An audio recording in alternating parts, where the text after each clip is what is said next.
Hi everyone, स्वागत है आप सबका आपके अपने चैनल केयर क्लासेस में। आपके अपने चैनल केयर क्लासेस में आज के इस लेक्चर में हम सब देखेंगे क्लास 11th का फिजिक्स, जिसमें इसके पहले वाले लेक्चर में हम सब क्या डॉट प्रोडक्ट देखे थे ना, दो वेक्टर का डॉट प्रोडक्ट यानी दो सदिशों का अदिश गुणनफल। तो आज हम सब क्या देखेंगे, दो सदिशों का सदिश गुणनफल। उस पर हम लोग न्यूमेरिकल भी कर चुके थे, जितने पॉसिबल न्यूमेरिकल्स थे।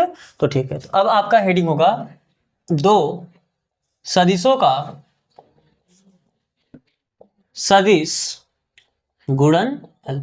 आपको बताया गया था ना कि आप दो सदिश का गुणा करोगे तो जो रिजल्ट आएगा वो अदिश भी आ सकता है और जो रिजल्ट आएगा वो सदिश भी आ सकता है। तो कब अदिश आता है, जब उनका आप डॉट प्रोडक्ट करते हो। डॉट प्रोडक्ट कैसे किया जाता है आपको इसके पहले वाले लेक्चर में बता चुका।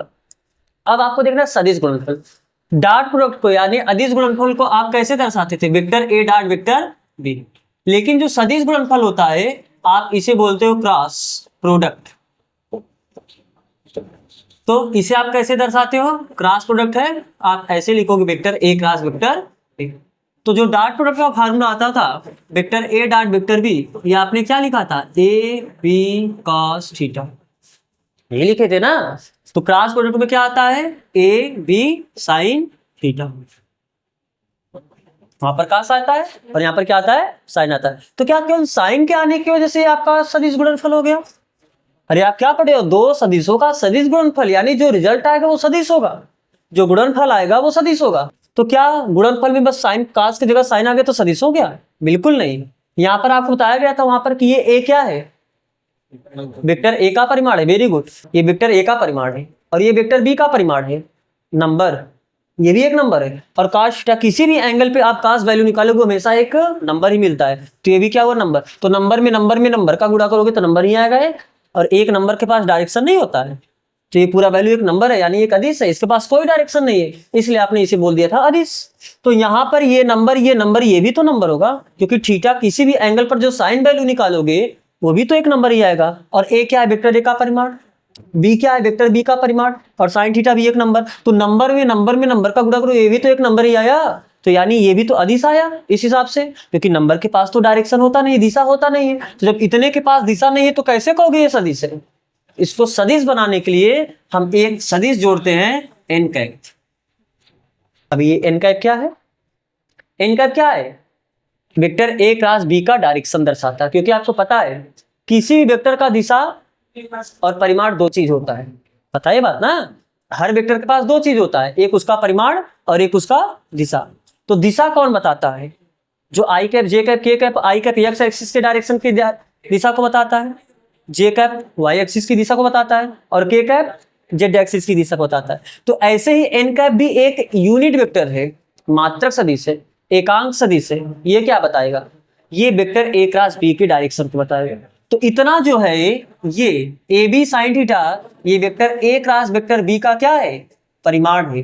क्या है, परिमाण। और जो एन कैप है ये vector A cross vector B की दिशा को बताएगा। और कैसे बताएगा ये दिशा?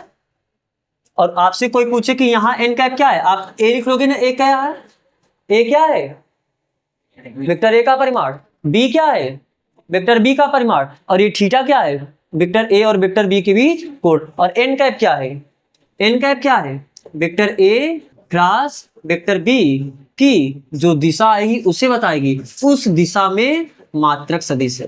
कैसा सदिश है, मात्रक सदिश, यानी इसका परिमाण कितना होगा, एक। तो इसके रहने से इसके परिमाण पे कोई फर्क नहीं पड़ेगा, इसका परिमाण इतना ही आएगा। बात समझ में आ रहा है ना, इसका परिमाण इतना ही आएगा। एन कैप क्या है, मात्रक सदिश है, तो मात्रक सदिश का परिमाण कितना होता है, एक होता है। तो इसका परिमाण कितना हो जाएगा, जितना ये रहेगा उसमें एक का गुणा करोगे इतना ही रह जाएगा। बस ये अपनी उपस्थिति इसलिए बता रही है कि अब इसके मतलब क्या है, डायरेक्शन। बात समझ में आ रहा है ना।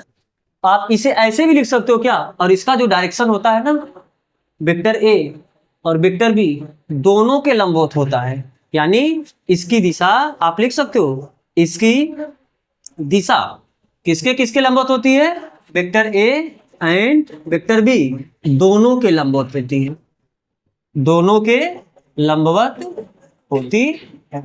और निकालोगे इसका डायरेक्शन कैसे, ये जो एन कैप है इसका डायरेक्शन कैसे निकालोगे, राइट हैंड थंब रूल का प्रयोग करके।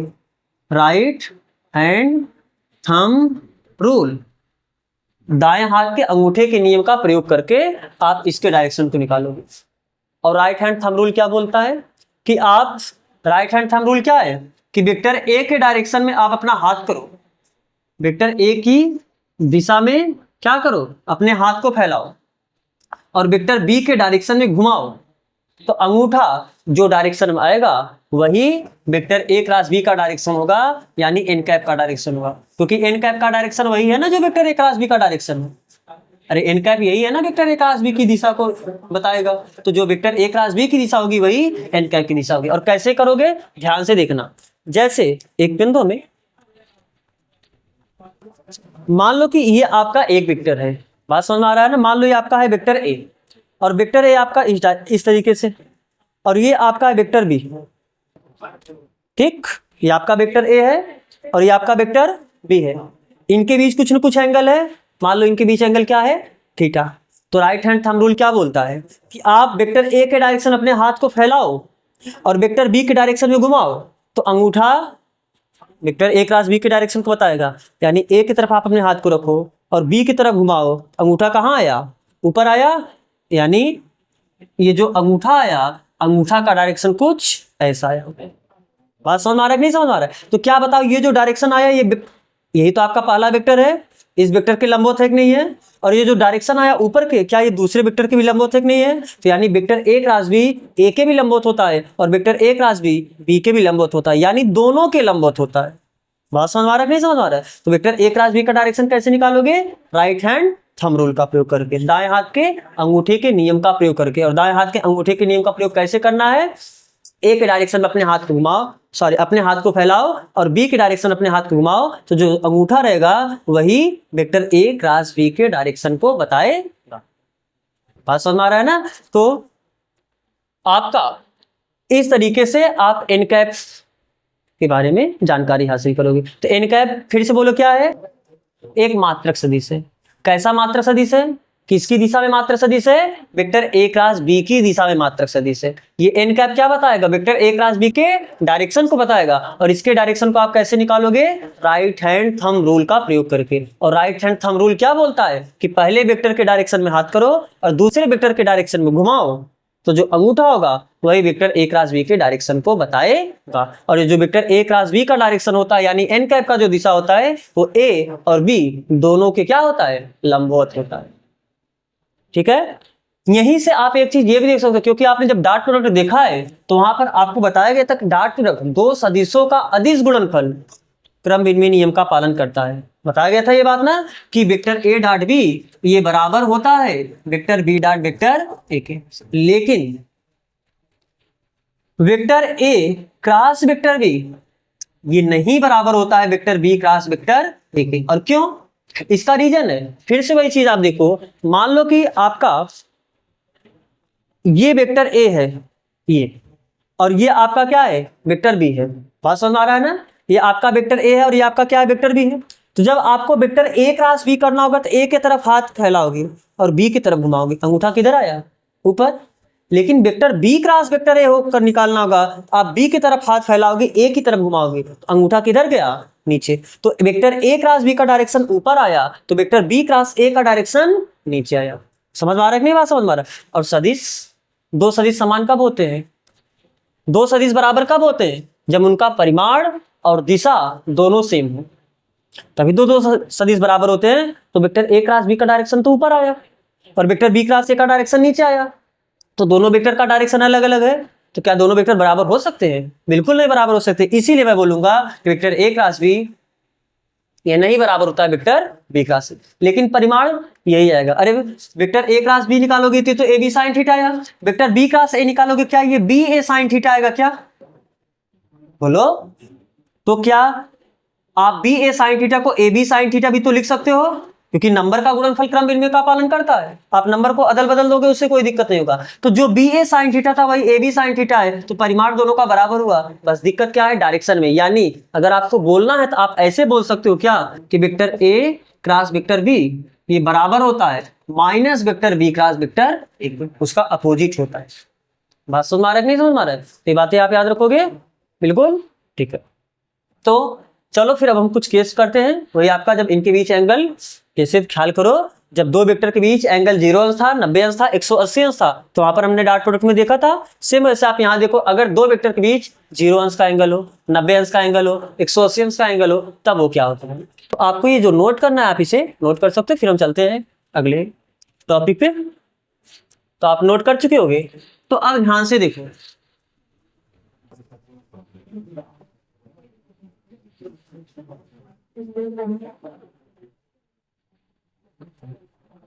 कुछ हम केस देखते हैं। केस फर्स्ट, यदि थीटा बराबर कितना हो, 0।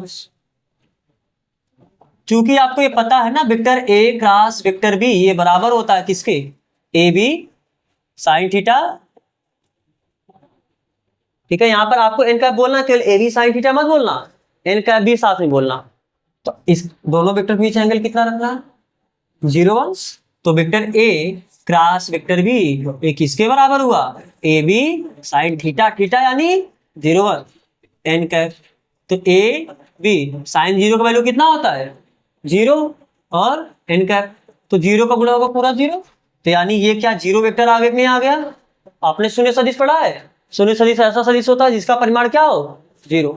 और डायरेक्शन इसका आपको पता है कि जब पहली बात तो 0 वेक्टर का डायरेक्शन आप कुछ भी ले सकते हो फिलहाल, लेकिन यहाँ पर वेक्टर ए क्रॉस बी करने के बाद 0 वेक्टर आए, इसका डायरेक्शन इन दोनों के लंबवत किसी भी दिशा में ले सकते हो।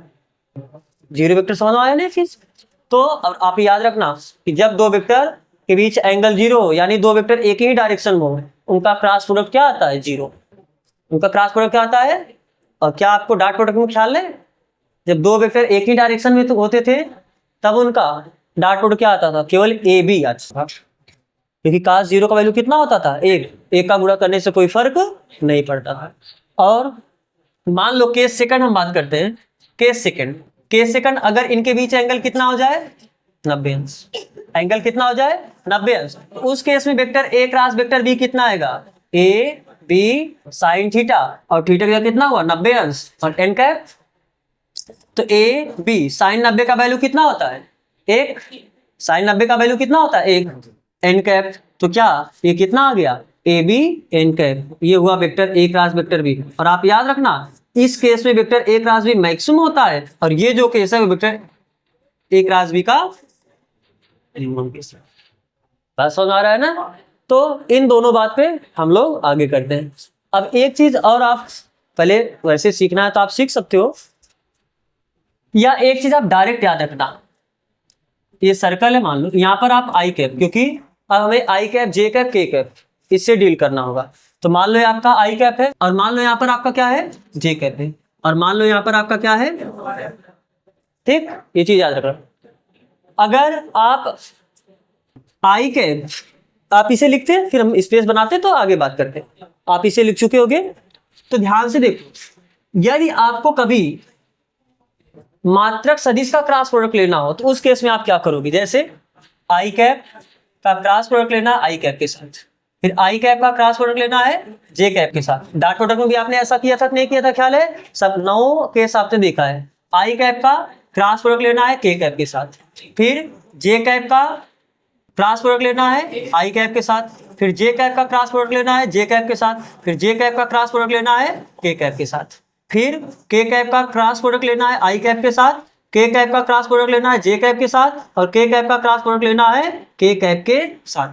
अभी इसके जस्ट पहले आपको हमने बताया कि अगर दो वेक्टर के बीच एंगल 0 हो, यानी दोनों वेक्टर एक ही डायरेक्शन में हो, उनका क्रॉस प्रोडक्ट कितना आता है, 0। ये तो आपको बोला ना मैंने। तो आई कैप क्या आई कैप जो डायरेक्शन होगा वही डायरेक्शन तो फिर से आई कैप का होगा। तो क्या आई कैप जिस डायरेक्शन में होगा उसी डायरेक्शन में आई कैप होगा। दोनों वेक्टर एक ही डायरेक्शन में आया, इनका क्रॉस प्रोडक्ट कितना आ गया है, 0 आएगा। जे कैप भी का और के कैप का भी, बात समझ में आ रहा है ना, ठीक है। आई कैप जे कैप का कैसे आएगा, आप इससे याद रखना, अगर आप इस डायरेक्शन में चलोगे तो आप प्लस लेना, यानी आई कैप का जे कैप के साथ अगर आपको करना होगा तो क्या आ जाएगा, के कैप। आई कैप का जे कैप के साथ अगर क्रॉस प्रोडक्ट लोगे तो कितना आएगा, के कैप। जे का के साथ लोगे तो आई कैप, के कैप का आई कैप के साथ लोगे तो जे कैप। अगर इस डायरेक्शन में चलोगे तो प्लस के साथ लोगे, और अगर डायरेक्शन उल्टा हुआ यानी जे कैप क्रॉस आई कैप तो वो माइनस के कैप आएगा। बात समझ में आ रहा है? क्यों? क्योंकि आई कैप क्रॉस जे कैप करोगे, आई जे करोगे तो फिर आपको क्या मिलेगा? प्लस। इस डायरेक्शन में चलोगे तो प्लस के साथ मिलेगा। और अगर आपने इसको पलट दिया तो J cap cross I cap, अभी इसके पहले देख रहा था A cross B does not equal to B cross C, दोनों बराबर नहीं होता है, उसका निगेटिव होता है। यानी यदि ये के कैप है तो ये माइनस के कैप आएगा। और यहां से भी देख सकते हो कैसे, जे कैप क्रॉस आई कैप, आपने उल्टा डायरेक्शन चला तो उल्टा डायरेक्शन चला, मिलेगा आगे वाला लेकिन माइनस के साथ। तो अगर आप सीधे डायरेक्शन में चलोगे, इसका क्रॉस इसके साथ लोगे तो तीसरा अगला वाला मिलेगा लेकिन प्लस के साथ। इसका इसके साथ क्रॉस लोगे तो तीसरा अगला वाला मिलेगा लेकिन प्लस के साथ। इसका इसके साथ क्रॉस प्रोडक्ट लोगे तो आपको अगला मिलेगा प्लस के साथ। और आपने उल्टा कर दिया तो दो का करोगे तो अगला वाला ही मिलेगा लेकिन माइनस के साथ। समझ आ रहा है बात? तो आप इसी रूल को देखते हुए आप ये कंप्लीट करवाओ मेरा चार्ट। आई कैप क्रॉस जे कैप क्या मिलेगा? के कैप, किसके साथ? प्लस के साथ। आई कैप क्रॉस के कैप, आई कैप क्रॉस के कैप, उल्टा चल दिए क्या? अरे इस डायरेक्शन चले तो प्लस चलेगा ना, और इस डायरेक्शन में चलेगा तो माइनस चलोगे। तो आपको मिलेगा, उल्टा चले तो माइनस के साथ मिलेगा, मिलेगा तीसरा जे कैप ही, तो ये कितना हो जाएगा? Minus J cap. J cap cross I cap, J cap cross I cap, उल्टा चल दिए क्या? क्योंकि आपको इस देखो मैं यहाँ पर तीर बनाया है ना, आप इस डायरेक्शन में चलोगे तो आपको प्लस मिलेगा। आपने जे कैप क्रॉस आई कैप लिया, उल्टा चला, मिलेगा आपको के ही, ये के है नहीं दिख रहा है, लो दिखने लगा, मिलेगा के ही लेकिन माइनस के साथ। तो ये कितना आ जाएगा? माइनस के। क्लियर है? ये तो पता ही है जीरो वेक्टर, आप इसे जीरो वेक्टर लिख सकते हो। जे कैप क्रॉस के कैप, जे कैप क्रॉस के कैप, इसी डायरेक्शन में चले क्या? इसी डायरेक्शन में चलोगे तो क्या मिलेगा? अरे प्लस क्या? आई, तो यानी ये क्या हो जाएगा? आई कैप। और के cap cross I cap, Sidhi direction में चले हो तो क्या मिलेगा? जे कैप। और के कैप क्रॉस जे कैप, उल्टा चलोगे, उल्टा चले हो तो तीसरा मिलेगा लेकिन माइनस साइन के साथ, यानी माइनस आई कैप। क्लियर है ये? पक्का? तो हम ख्याल करो, जब आपने डॉट प्रोडक्ट में ऐसा किया था उसके बाद आपने दो वेक्टर का डॉट प्रोडक्ट निकाला था अलग तरीके से। अरे पूरा लंबा एक डेरिवेशन किए थे, फाइनल क्या था? a1 b1 plus a2 b2 plus a3 b3, ये तो आया था ना। सेम वहां पर हम डेरिवेशन करेंगे। जरूरी नहीं है कि आपको हमेशा, जैसे मान लो vector A cross vector B कैसे मिलेगा? A B sine theta. अब मान लो आपको वेक्टर ए दे दिया 2i cap plus 3j cap plus 4k cap, और आपको दूसरा वेक्टर दे दिया 3i cap plus 4j cap plus 5k cap. कैसे निकाल लोगे इनका डॉट प्रोडक्ट? ए तो निकल जाएगा। अरे ए क्या है? वेक्टर ए का परिमाण, ये तो निकल जाएगा। बी क्या है? वेक्टर बी का परिमाण, ये भी निकल जाएगा। साइन थीटा कैसे बताओगे? थीटा पता है क्या? बताओ इन दोनों के बीच कोण क्या है?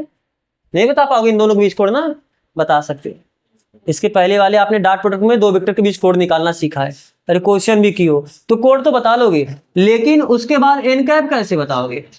सबसे बड़ी दिक्कत तो इसी की है, एन कैप को कैसे बताओगे? तो ये डायरेक्शन के साथ, क्योंकि इतना वैल्यू तो परिमाण बताता है, तो यहां तक आप कर सकते हो मशक्कत करने के बाद, लेकिन डायरेक्शन के साथ नहीं बता सकते हो। जबकि दो वेक्टर का क्लास प्रोडक्ट क्या आता है? सदिश आता है, यानी डायरेक्शन के साथ मिलता है। तो डायरेक्शन तो नहीं बता पाओगे ना। तो डायरेक्शन निकालने के लिए हम लोग थोड़ा सा डेरिवेशन करते हैं, फिर उसके बाद हम सिंपल एक शॉर्टकट मेथड सीखेंगे, लेकिन पहले डेरिवेशन कर लो। चलो, तो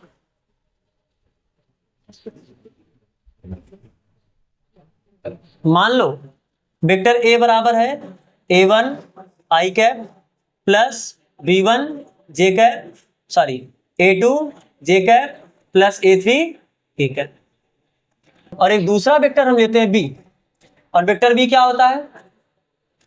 b1 i कैप लेते हैं, b2 j कैप लेते हैं और b3 k कैप लेते हैं। और ऐसा करने से पहले आप एक चीज याद रखना, जो सदिशों का क्रॉस प्रोडक्ट होता है यानी सदिश गुणनफल होता है, वो वितरण प्रगुण का पालन करता है। जैसे यानी अर्थात अगर वेक्टर ए का गुणा करना है vector B plus vector C में, मान लो हमको ऐसा कभी मिला कि दो वेक्टर जोड़ना है और फिर वेक्टर ए के साथ उनका क्रॉस प्रोडक्ट लेना है, तो आप ऐसा आराम से कर सकते हो। इसका क्रॉस प्रोडक्ट बी के साथ, प्लस है तो प्लस लगाओ, फिर इसका क्रॉस प्रोडक्ट सी के साथ। यही तो है ना, ये इस पे भी बटा, ये इस पे बटा, इसी को कहते हैं योग पर गुणा का वितरण प्रगुण। अरे योग पर गुणा बट गया, बात समझ आ रहा है ना। तो जो दो सदिशों का सदिश गुणनफल होता है वो योग पर वितरण प्रगुण का पालन करता है। यानी जब कभी भी आपको vector A cross vector B plus vector C type को मिले तो आप वेक्टर ए का क्रॉस प्रोडक्ट लेना वेक्टर बी के साथ और फिर वेक्टर ए का क्रॉस प्रोडक्ट लेना वेक्टर सी के साथ। समझ में आ रहा है बात ना। तो अब वही चीज आपको यहाँ पर करना है। कैसे? ध्यान से देखो, बिल्कुल इत्मीनान से। आपको क्या निकालना है? Vector A cross vector B. Vector A है क्या? a1 i cap plus a2 j cap plus a3 k cap. क्या करना है? क्रॉस किसके साथ? b के साथ। वेक्टर b1 क्या है? b1 i cap plus b2 j cap plus b3 k cap. नहीं दिक्कत है यहां तक? अब बताओ, फिर इसका गुणा, फिर इसका गुणा, फिर इसका गुणा करोगे ना ऐसा, यानी ये क्या आ जाएगा? a1 i कैप का क्रॉस लेना है b1 आई कैप के साथ प्लस a1 आई कैप का क्रॉस प्रोडक्ट लेना है फिर इसके साथ a1 आई कैप का क्रॉस प्रोडक्ट लेना है b2 जे कैप के साथ प्लस a1 आई कैप का क्रॉस प्रोडक्ट लेना है b3 के कैप के साथ प्लस अब a1 का तीनों के साथ हो चुका, अब भी a2 का तीनों के साथ। कैसे?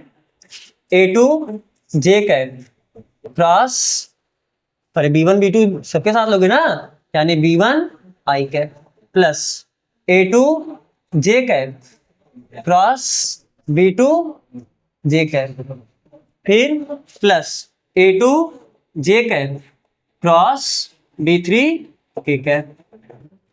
समझ में आ रहा है?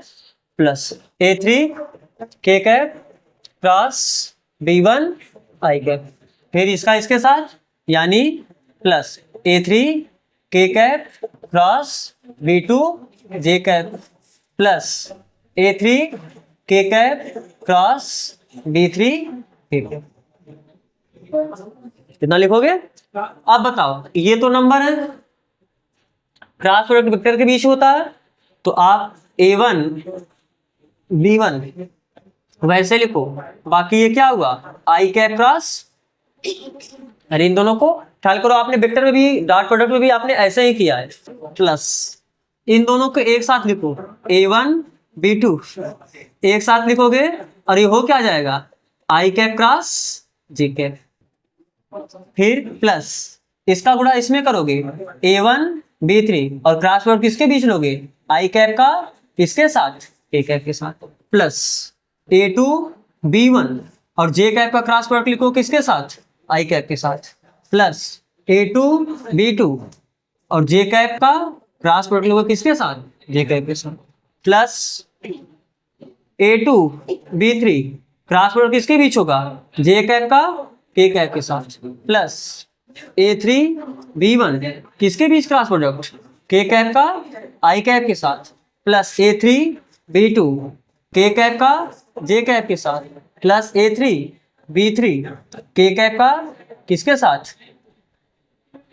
ठीक है। और अभी आपको इसके पहले बताया गया आई कैप क्रॉस आई कैप, जब सेम वेक्टर है फिर जे कैप भी दिखा क्या कहीं? यस। और लास्ट में ये भी कितना आ जाएगा? 0। तो एक आया, जीरो वेक्टर आ गया, जीरो का गुणा करोगे जीरो वेक्टर आएगा और जीरो वेक्टर जोड़ोगे तो बचेगा जो वही आएगा। तो यहाँ पर बचा कितना? a1 b2 और आई कैप, ये भूलना मत, ये रामबाण है, आई कैप जे कैप और ये के कैप। डायरेक्शन आपको ये लेना है, ठीक है। चलो यहां से देखो, बताओ जे कैप क्रॉस के कैप, जे के है ना, अच्छा ऊपर से बात करना, आई कैप क्रॉस जे कैप, तो आई कैप क्रॉस जे कैप करोगे तो क्या मिलेगा? प्लस के साथ, तो आप यहाँ पर क्या आ जाएगा? ये ठीक है, ये हुआ। अब ये बताओ, प्लस a1 b3 आई कैप क्रॉस के कैप कितना आएगा? अरे आई कैप क्रॉस के कैप उल्टा चले तो माइनस जे कैप, तो क्या आ जाएगा? माइनस जे कैप। यहां पर आओ, plus a2 b1 J cap cross I cap, J cap cross I cap उल्टा चले हो तो मिलेगा तीसरा, लेकिन माइनस के साथ, यानी माइनस के कैप, प्लस a2 b3 जे कैप क्रॉस के कैप, जे कैप क्रॉस के कैप क्या मिलेगा? आई कैप। फिर A3 B1 K cap plus I cap, K cap plus I cap, क्या मिलेगा आपको J कैप, फिर plus A3 B2 K cap plus J cap, K cap plus J cap, उल्टा चले हो तो क्या मिलेगा माइनस I कैप। तो I वाले को I वाले के साथ रखो, J वाले को J वाले के साथ रखो, K वाले को K वाले के साथ रखो, यानी क्या I वाला यहाँ पर है एक क्या A2 B3, हम I कैप को यहाँ पर लिखते हैं और बाकी यहाँ पर बचा क्या A2 B3 और I वाला और कहीं होगा माइनस के साथ, तो क्या आप इसे ऐसा लिख सकते हो क्या माइनस A3 B2, ठीक है, प्लस। अब J वाला कहाँ पर है, एक J वाला यहाँ पर है, तो यहाँ पर माइनस है, तो एक काम करो माइनस कॉमन ले लो, अरे माइनस यहाँ पर लिख देते हैं, अरे माइनस J कैप लिखिए ना, तो यहाँ पर आपका बचा क्या A1 B3, J कैप वाला और कहीं है क्या, लेकिन ये प्लस है, आपने यहाँ पर माइनस लिखा है, तो प्लस में से माइनस कॉमन लोगे तो माइनस बचेगा, और बचेगा कितना A3 B1, बात समझ आया ना, प्लस K कैप वाला यहाँ पर है, अरे I फिर J फिर K कैप वाला लिखोगे तो K कैप वाला कितना हुआ A1 B2, और K कैप वाला और कहीं है यहाँ पर माइनस है, तो आपने प्लस K कैप लिखा तो माइनस भी बचा रहेगा, माइनस A2, ये आएगा vector A cross vector B।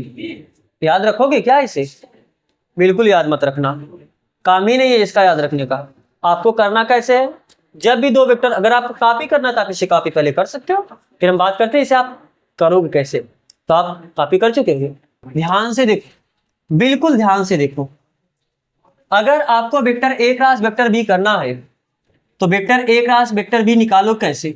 आप क्लास 12th में जब मैथ जाओगे तो वहां पर आपको पढ़ना है सारणिक, आव्यूह और सारणिक, तो वहां पर डिटेल में हम सारणिक के बारे में बात करेंगे, फिलहाल हमें फिजिक्स में जितना काम उतना भी हम सीख लेते हैं।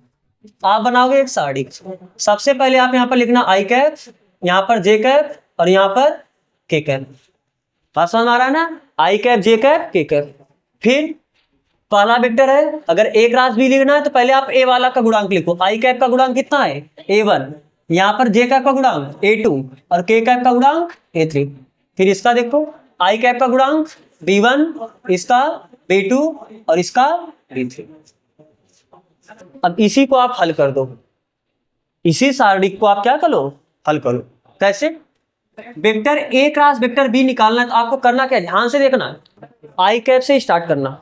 कहां से स्टार्ट करना है, अगर सबसे पहले आप क्या लिखोगे I कैप, और जब I कैप आपने लिखा तो I कैप इसको कहते हैं हम स्तंभ और इसे हम कहते हैं पंक्ति, इतना तो मालूम ही होगा ना, ये आपका क्या है पंक्ति है, स्तंभ मतलब ऊर्ध्वाधर, जो ऊपर नीचे हो तो आपका स्तंभ होता है, और ये जो सीधा सीधा क्षैतिज होती है आपकी क्या होती है पंक्ति। अरे पीरियाडिक टेबल नहीं पढ़े क्या, पीरियाडिक टेबल आप पढ़ते हो केमिस्ट्री में ना, जब आप पीरियाडिक टेबल पढ़ते हो तो आप इसे क्या कहते हो पंक्ति कहते हो, और इसे आप क्या कहते हो स्तंभ कहते हो, तो वही तो यहाँ पर क्या नया है इसमें। तो फिलहाल जब आपने सबसे पहले क्या लिखोगे I कैप, और जब आपने I कैप लिखा इससे जाने वाला स्तंभ और जाने वाला पंक्ति क्या करोगे छोड़ देना, तो बचेगा केवल यही, तो इसका गुणा इसमें माइनस इसका गुणा इसमें, यानी जब इसका गुणा इसमें करो क्या आ जाएगा A2 B3 माइनस इसका गुणा इसमें करो क्या आ जाएगा B2 A3,